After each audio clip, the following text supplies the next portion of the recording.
Solo una consulta de ChatGPT, Alejo, para que nos demos una idea, consume 10 veces más electricidad que una búsqueda en Google. Hay un montón de líneas de GPUs o tarjetas de procesamiento que son básicamente los obreros de esa fábrica. Sí. Están ahí conectados, consumiendo energía 7 veces a las 24 horas al día durante los 365 días del año. Para el 2027, Alejo, según investigaciones de la Universidad de California, la inteligencia artificial podría consumir entre 4 y 6 veces más agua que toda Dinamarca. El data center que puso Google en Quilicura, que consume más de 50 litros de agua por segundo para enfriar sus computadores. Y eso equivale al consumo de más de 8.000 hogares chilenos. ¿A quién vamos a priorizar? ¿Vamos a priorizar a las personas o a la infraestructura que sostiene toda esta nueva capa digital del mundo? Cami, yo creo que la mejor forma de empezar este episodio es recordando lo que pasó hace un tiempo cuando todo el mundo empezó a generar imágenes en sus fotos tipo Estudio Ghibli. Todos los días alguien reposteando su foto en el estado de Instagram, en WhatsApp y lo que fuera, como si esto fuera pues salir de una película asiática. Y yo me acuerdo que de forma paralela, Alejo, mientras la gente subía su foto, no faltaba el comentario de la persona diciendo: usted no sabe cuánta agua está gastando por generar esa imagen. Algo así como que estaban haciendo alusión al costo ambiental de producir esa imagen, y a mí me pareció muy chistoso, Alejo, porque la verdad es que seguro toda esa gente que ponía esos comentarios son gente que utiliza inteligencia artificial para por X o Y razón. Y ganas de molestarle el rato a la persona que estaba toda feliz ahí probando ahí su imagen de inteligencia artificial. Sí, exacto. Además, pero lo importante yo creo que aquí en este momento es que esto abre una conversación sobre el costo ambiental que tiene la inteligencia artificial generativa. Y aunque esto empezó a pasar hace un poquito más de un año, la inteligencia artificial ha avanzado bastante. La conversación obviamente sigue abierta y por eso hoy queremos entender cuál es el verdadero costo ambiental de la inteligencia artificial.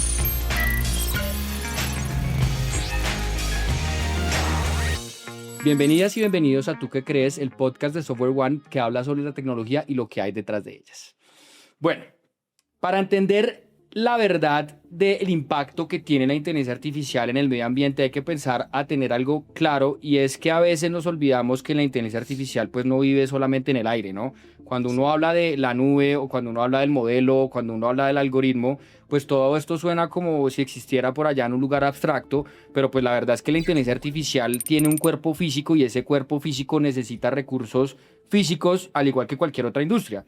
Cada prompt que tú escribes, cada imagen que tú generas, cada viaje, cada cosa que tú haces, digamos, en lo digital, viaja hasta un data center y se procesa ahí y después regresa a ti.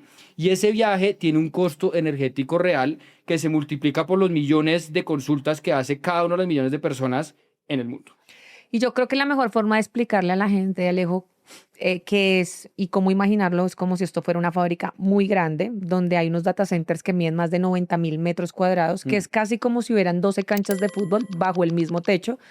Pero que en vez de personas que están trabajando a diario en esas fábricas como uno las ve normalmente, pues Alejo, hay un montón de líneas de GPUs o tarjetas de procesamiento que son básicamente los obreros de esa fábrica. Sí. Están ahí conectados, consumiendo energía 7 veces a las 24 horas al día durante los 365 días del año, procesando todo lo que le pedimos nosotros a la inteligencia artificial. Entonces ya empieza a detallar la escala. Además, Camil, que eso no es solamente una fábrica. Microsoft solamente tiene más de 300, Google opera en más de 40 países y según la IEA, que es la Agencia Internacional de Energía, hoy hay cerca de más de 12.000 data centers en el mundo y este número obviamente no para de crecer. Y hay un dato curioso y es que de esos miles de servidores, cerca de un tercio están en Estados Unidos y esto obviamente nos abre otra pregunta importante sobre lo que implica pues que una gran parte tan crítica de la infraestructura digital del mundo esté concentrada en manos de tan pocos, pero yo creo que eso es un tema para otro episodio. Exacto. Volviendo al tema del medio ambiente, sin spoilers. El consumo... ¿Cómo? Sin spoilers. Eso, pero se viene uno. Sí, se viene. Volviendo al tema del medio ambiente, yo creo que el consumo que generan esos 12.000 data centers es proporcional, obviamente, a esa escala. En 2024 los data centers ya consumían más de 415 teravatios hora de electricidad, que es cerca del 1.5% de la electricidad generada en el planeta. Y según la IEA, este número podría duplicarse para el 2030. Entonces yo creo que la pregunta que tenemos que hacer, o pregunta que yo me hago, y yo creo que mucha gente se hace, Alejo, es ¿cuál es el costo ambiental real de mantener ese montón de fábricas funcionando? Porque como ya lo dijimos, no solamente es un data center, son muchos data centers que hay en el mundo. Y el primero y el más obvio, el que uno pensaría, es el consumo de la energía, ¿no? Porque pues mantener ese montón de fábricas necesita estar siempre todo el día procesando esas GPUs. Necesitan obviamente electricidad de forma constante, Alejo. Y no poca, porque solo una consulta de ChatGPT, Alejo, para que nos demos una idea, consume 10 veces más electricidad que una búsqueda en Google. Y aquí quiero aclarar algo, porque es que Google funciona como un repositorio, mientras que ChatGPT, Copilot, Gemini o el mismo Cloud son agentes de creación. Entonces, multipliquemos igual, independientemente de la forma como se manejen estos modelos, multipliquemos igual esas 10 veces por los millones de consultas que se hace cada segundo en el mundo y empieza, como dije ahorita, a entender la escala, porque yo solamente hago 50, 60 consultas diarias en cualquiera de las inteligencias artificiales que yo pueda usar a diario. Sí, además que en la mayoría de los lugares del mundo esa electricidad todavía se está haciendo quemando combustibles fósiles, es decir que el mundo, o sea, que el costo, digamos, de las emisiones es altísimo, a pesar de que supuestamente los países y nosotros como humanos estamos en medio de una transición energética hacia energías más limpias y pues todos los países lo están intentando hacer, pero pues esa meta de carbono cero todavía está lejos de lo que creemos. Sí, Alejo, y no solamente es el gasto energético que lo vemos así a simple vista o que es el que más se comenta, sino el tema también de que acelera la obsolencia del hardware. Las GPUs que hoy conocemos, que son suficientes para entrenar un modelo, en poco tiempo dejan de dar la talla porque tienen que tener mucha más capacidad. Entonces, Nvidia lanza una GPU, una tarjeta de procesamiento entre 8 a 12 meses, Alejo, mientras que antes o una década atrás lo hacían cada 3 o 4 años. Entonces, el ciclo de reemplazo se acorta y claramente los equipos que salen de circulación se convierten en basura electrónica que frecuentemente contiene sustancias como el plomo o el metal o el mercurio, perdón, y eso pues obviamente ya empieza en una conversación también frente a la sociedad. Además, Cami, solamente no es el tema de la basura, sino también todo lo que se necesita para generar todos estos microchips. Antes de que una GPU procese su primer dato, ya tiene una deuda ambiental enorme. Fabricar estos microchips que alimentan la inteligencia artificial requiere elementos, tierras raras, que se extraen de formas bastante agresivas con el medio ambiente. Para poner esto en números y en perspectiva, según la ONU, fabricar un computador de apenas 2 kilos requiere de más de 800 kilos de materias primas. Y no estamos hablando solamente del material físico del computador, sino que estos 800 kilos incluyen todo el ciclo, desde la extracción de los minerales críticos como el grafito, el litio, el cobalto, en minas alrededor del mundo, hasta los combustibles para generar la energía, el agua industrial y los químicos para procesar, digamos, toda esta manufactura. Entonces, todo esto para procesar algo o para fabricar algo es solamente 2 kilos. Hijo de pucha, Alejo, eso suena un montón. Y además, ya hablamos de la capa energética, del consumo energético, pero volvamos a conectar con nuestra situación de la creación de la imagen, porque ahora el tema es el agua, ¿no? Y el consumo del agua. ¿Por qué? Porque los data centers no solamente necesitan energía para que estos obreros, que son las GPUs, trabajen constantemente 7/24, sino que adicional necesitan agua para enfriarse, y la cantidad de agua que necesitan, pues claramente es impresionante por el mismo consumo, claramente, y digamos que energía y consumo de vatios que están teniendo. Para el 2027, Alejo, según investigaciones de la Universidad de California, la inteligencia artificial podría consumir entre 4 y 6 veces más agua que toda Dinamarca. Y eso en un mundo donde casi la mitad de la población ya enfrenta algún nivel de escasez de agua, y nosotros lo vemos mucho aquí en Latinoamérica con México. México tiene un problema bastante grande en temas de agua. Entonces, hasta acá hemos hablado de costos ambientales, como si el planeta, el medio ambiente, las emisiones estuvieran muy lejos de nosotros, pero lo que está pasando en realidad, lejos, es otra cosa. Es una competencia directa por los recursos entre la inteligencia artificial y obviamente las personas. Y aquí hay varios casos, y uno que quiero traer aquí a contarte es el de Querétaro, porque Querétaro es una de las ciudades en México donde más hay data centers, donde se concentran más todos estos data centers de los hyperscalers. Entonces resulta que los vecinos empezaron a abrir la llave del agua y no salía. O se iba la luz por horas, Alejo. Y con mucha frecuencia, más de lo habitual.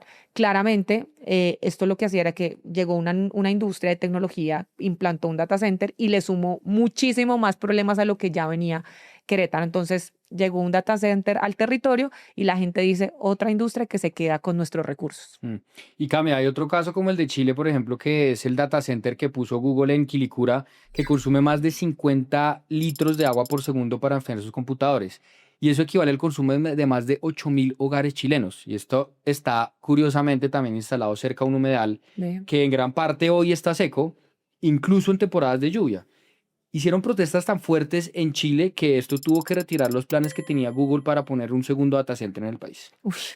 Y eso tampoco es una historia nueva, Alejo, porque yo creo que más que esto que nos estás contando de Chile es que la historia alrededor de los temas de sostenibilidad no es nuevo para nosotros, porque las industrias y las comunidades han peleado por los recursos toda la vida. Cuando la industria del carbón, el petróleo o la minería, siempre hay alguien que quiere quedarse con o que llega para quedarse con los recursos del agua, de la tierra, o implantar una industria que trae contaminación, entonces el aire que respiramos es más complejo y entonces eso va a pasar porque las industrias necesitan crecer. Sí. Pero lo que hace diferente con la industria de la tecnología, especialmente de la inteligencia artificial, es la velocidad, Alejo.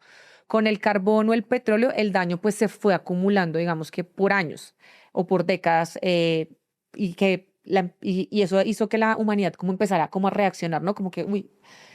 pero con la inteligencia artificial ese ciclo se comprime brutalmente. Es una industria que crece aceleradamente y adicional a eso, pues los impactos que vienen son bastante interesantes de empezar a analizarlos, pero todavía no hay una regulación efectiva como para contenerlos, que sí ya hemos visto desde el lado de otras industrias.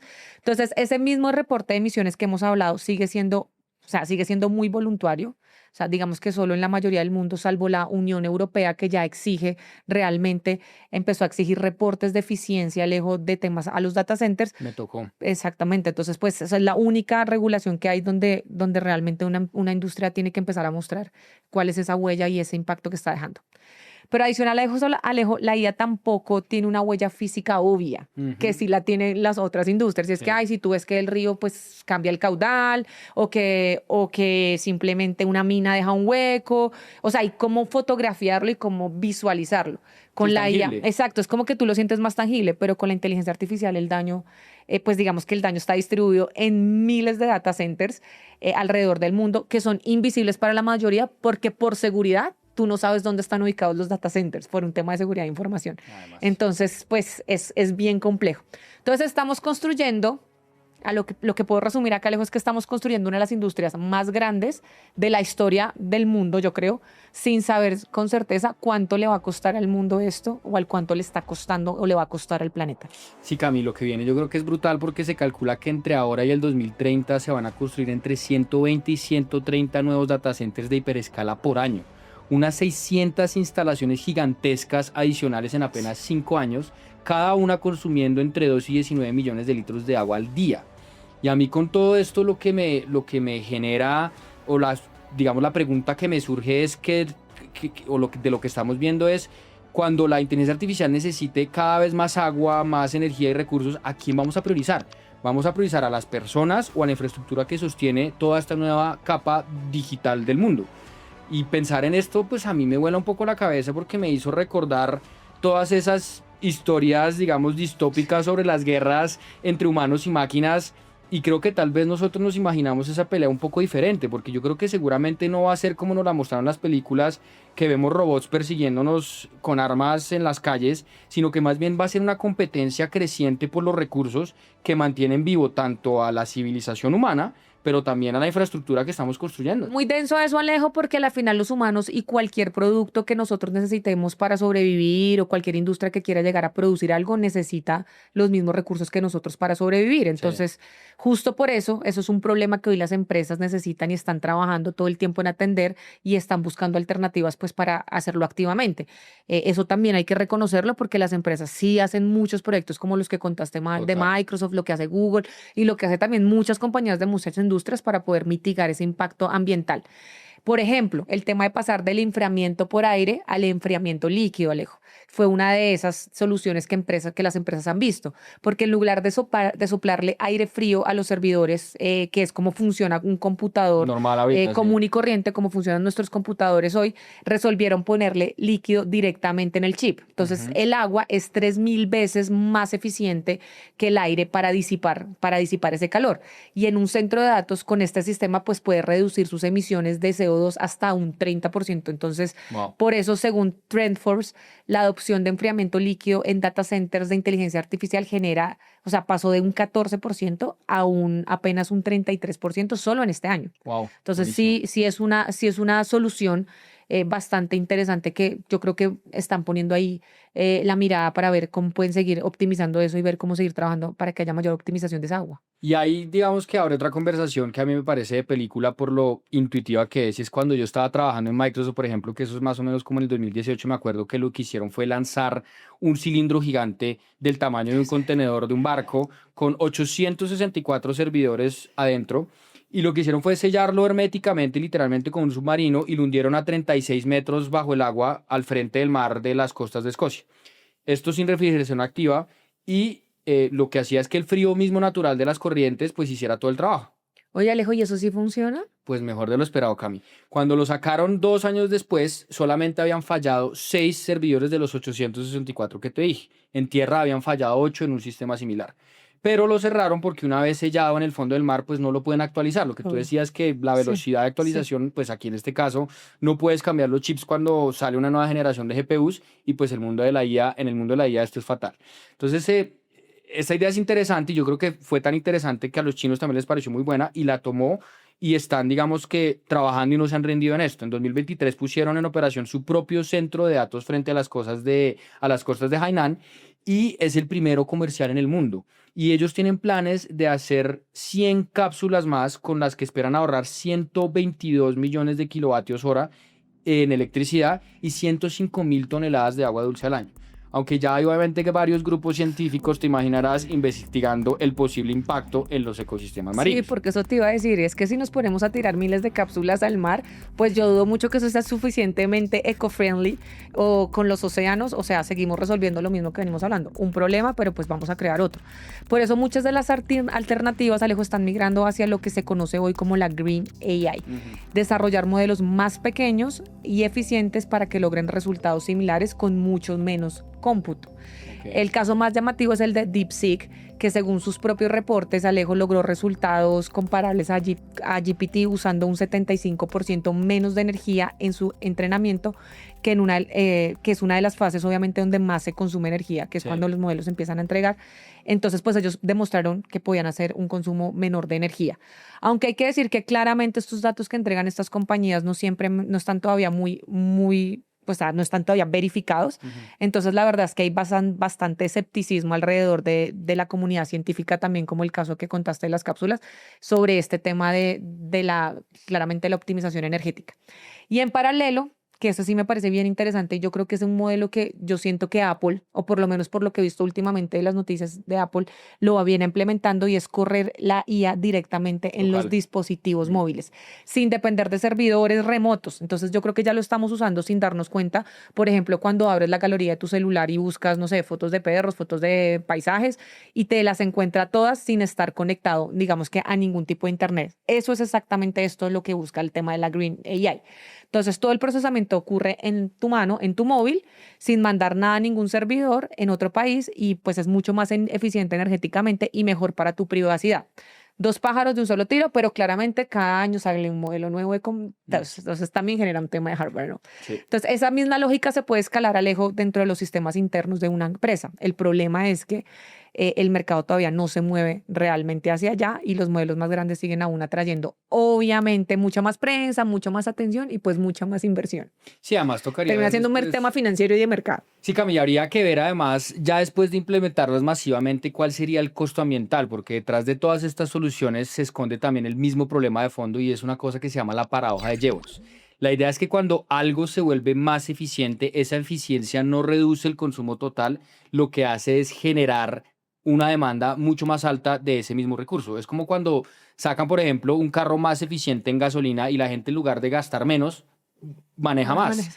Y la eficiencia hace que algo sea más accesible y esa accesibilidad pues dispara la demanda. Entonces, en la inteligencia artificial estamos viendo esto en tiempo real. En 2016, DeepMind aplicó inteligencia artificial a sus sistemas de refrigeración de los propios data centers de Google y logró una reducción del 40% en la energía utilizada para enfriarlos. Y esto, digamos, uno diría que suena súper ideal, pero Google no redujo su consumo total, sino que siguió construyendo muchos más data centers. No, y por ejemplo en el 2025 cuando DeepSeek, que estuvimos hablando, demostró que podía hacer lo mismo que hacía ChatGPT o GPT-4 a una fracción de costo, lo que pasó, Alejo, no fue que el mundo usara igual la inteligencia artificial con necesitando menos recursos. Sí. Por ejemplo, Meta también aumentó su inversión en un IA a un 50%, Microsoft y Google hicieron lo mismo y los precios de consulta cayeron más del 90% y el gasto total de inteligencia artificial pues se multiplicó. Entonces, el propio CEO de Microsoft dice y escribe sobre la paradoja de Jevons que dice, a medida que la inteligencia artificial claramente se vuelve muchísimo más eficiente y accesible, veremos el uso dispararse. Obvio. Entonces, es como estamos en una encrucijada por la eficiencia que no resuelve el problema, sino que lo está escalando. Alejo, pero antes de seguir, yo creo que es importante que seamos justos. Sí. Porque yo además trabajo en esta industria y entonces pues tenemos que ser equilibrados en la conversación, porque todo lo que hemos contado hasta acá son así como súper fatalista, como que fue pucha, la inteligencia artificial es lo peor a nivel de sostenibilidad, obviamente, porque todos aquí disfrutamos de del tema de la inteligencia artificial, así que sí, que levante la mano el que nunca ha entrado a una inteligencia artificial y no ha hecho una búsqueda de algo. Entonces, Alejo, la verdad es que las empresas sí están buscando alternativas y temas concretos para apostarle al principio de la compensación, ¿no? Sí. La idea es que si no puedes reducir el impacto de la inteligencia artificial, y esto puntualmente para empresas o industrias que no son de tecnología, si no puedes reducir el impacto, pues lo que podemos hacer es buscar equilibrar esa balanza apostando a otras cuestiones ambientales que sumen en otra dirección, donde la inteligencia artificial, Alejo, yo creo que está sumando muchísimo, por muchas cosas que yo he escuchado. Total, Cami. Yo creo que la verdad es que para sostener esto, pues existen varios aportes interesantes. Por ejemplo, está GenCast, que es de Google DeepMind, que es un modelo de predicción meteorológica que en 2025 superó en precisión al mejor sistema europeo. Y esto es bastante importante porque cuando tú sabes con anticipación cuándo va a haber sol, cuándo va a haber viento, pues puedes planear muchísimo mejor la distribución energética y esto de energía renovable, y esto pues va a hacer que desperdicies menos y vas a optimizar muchísimo más, y esto obviamente es real y es útil. Hay otro caso, por ejemplo, que se llama Climate Trace, que es otro ejemplo muy interesante, que es una plataforma que monitorea más de 660 millones de fuentes de emisiones en todo el mundo y publica actualizaciones mensuales. Esto es algo que antes requería años de trabajo y dependía de datos que los propios países reportaban ellos mismos, pues. Y a mí me parece buenísimo esos ejemplos que estás dando, porque, Alejo, yo siento que la inteligencia artificial igual es un gran elemento para apostarle a industrias nuevas como los temas de las energías renovables. Claro, obvio. Le ayuda a escalar un montón. Y hay otro ejemplo bien importante, es el de Global Forest Watch, que es junto con Google DeepMind. También yo siento que Google viene haciendo un gran trabajo ahí con este equipo. Sin duda. Desarrollando un sistema de monitoreo de deforestación usando IA de aprendizaje profundo. Entonces, ¿qué significa eso? Que hoy cualquier gobierno, empresa o ciudadano puede ver en tiempo casi que real dónde están perdiendo bosques y por qué los están perdiendo. Me parece una locura. Porque, Alejo, en el 2024, mira este dato, el mundo perdió el equivalente a 200 canchas de fútbol de bosque tropical primario por minuto. Ush. O sea, por minuto ya eso, y eso a nivel de ecosistema es una pérdida bastante grande. Qué dolor. Y adivinen qué, la única herramienta que ha logrado hoy capaz de monitorear eso a escala, pues se llama herramientas con inteligencia artificial. Entonces, no sé ustedes, pero me encantaría saber qué otra solución están implementando o conocen ustedes que están implementando diferentes industrias donde la inteligencia artificial esté apoyando precisamente el poder ayudar a mitigar el impacto ambiental que se está viviendo hoy en día con muchas industrias y también obviamente desde las propias compañías de tecnología. ¿Qué estamos haciendo para mitigar eso? ¿No? Si saben cosas, déjenlo aquí en los comentarios abajo. No, sí, a mí me parece divino eso y siento que el tema en el que están trabajando las compañías viene muy, muy, muy atado a esto, ¿no? A poder generar mejores temas que impacten a los ecosistemas. Pero, Alejo, yo tengo un punto que yo creo que es muy importante que discutamos, porque obviamente esto de la compensación que están tratando de hacer las compañías, obviamente de generar esa compensación compensación de acuerdo al impacto que dejan sus industrias, y los compromisos no son soluciones milagrosas. O sea, porque sí creo que las empresas, lo que sí creo es que las empresas sí están haciendo todo lo que está en sus manos para poder mitigar un poco ese impacto, pero pues que obviamente todavía no hay soluciones milagrosas para esto. Es de por sí la crisis climática, Alejo, en un sistema enormemente complejo, porque hay miles de variables interactuando al mismo tiempo. Entonces, donde cada decisión tiene una consecuencia y que no siempre se ven de inmediato. O sea, para mí, sinceramente, es que la ecuación nunca me va a terminar de cerrar. Cami, tienes toda la razón, y es que al final nosotros no podemos analizar esta industria como si existiera en el vacío. La inteligencia artificial no es un sistema aparte, pues hace parte del mismo engranaje donde pues nosotros necesitamos para vivir. Entonces estamos entrando en un dilema, porque además las Big Tech están logrando emisiones de carbono cero, como decíamos hace un rato, pero pues si para hacerlo van a consumir toda la energía renovable disponible, pues de todas formas vamos a tener que utilizar energía no renovable o con combustibles fósiles para otras industrias. Exacto. Y es que si nos preguntamos si la IA profundiza la crisis climática, la respuesta es un sí. Y encontrar soluciones que tengan un impacto que realmente compense lo que genere, pues hoy por hoy parece muy lejano. Pero también como humanidad yo creo que ni siquiera hemos logrado reducir de manera significativa el consumo en industrias tan contaminantes como pueden ser la textil o como puede ser la aeronáutica, que además existen hace muchísimos años y donde al contrario estas emisiones o lo que sea han aumentado su demanda año tras año. Y Alejo, yo también creo que es algo bien importante y no podemos caer en los discursos simplistas de consumir de manera más responsable el tema volviendo al tema de la inteligencia artificial, porque la inteligencia artificial, Alejo, no funciona igual a otras industrias. No es como que la ropa que vas y compras, por ejemplo, el fast fashion que llaman, que tú vas y compras ropa en Zara cada semana, pero pues tú sí le puedes dar al uso de tu ropa, alargarle la vida útil o buscar lugares donde compres ropa de segunda, algo que ya existe. Pero con la inteligencia artificial, Alejo, es mucho más complejo, porque dejar de usarla o usarla menos, si caemos en el discurso simplista, pues puedes quedar atrás y más en industrias o temas tan importantes como la educación o el trabajo, que finalmente te está ayudando también a nivel de país a escalar, a que haya gente más educada, a que haya mayor trabajo. Entonces es complejo si lo vemos desde ese lado. Sin embargo, yo creo, Alejo, que hay algo en el que los dos estamos de acuerdo, y si hoy tuviéramos que apostarle a algo, digamos, hablando puntualmente de acciones concretas que ha hecho las empresas que trabajan en inteligencia artificial, es el tema de buscar modelos de Green AI, sí, modelos más pequeños, más eficientes, que iban dentro de los mismos dispositivos que ya usamos. Y esa idea de que la IA no tiene que ser enorme para ser útil, me parece la más sensata, ¿ves?, de todas las que vimos hoy. Sí. Y aunque esa decisión no depende de nosotros, sino depende claramente de todas estas compañías que desarrollan esta tecnología, ojalá en esa dirección sea la que vayamos tomando y vayamos tomando decisiones.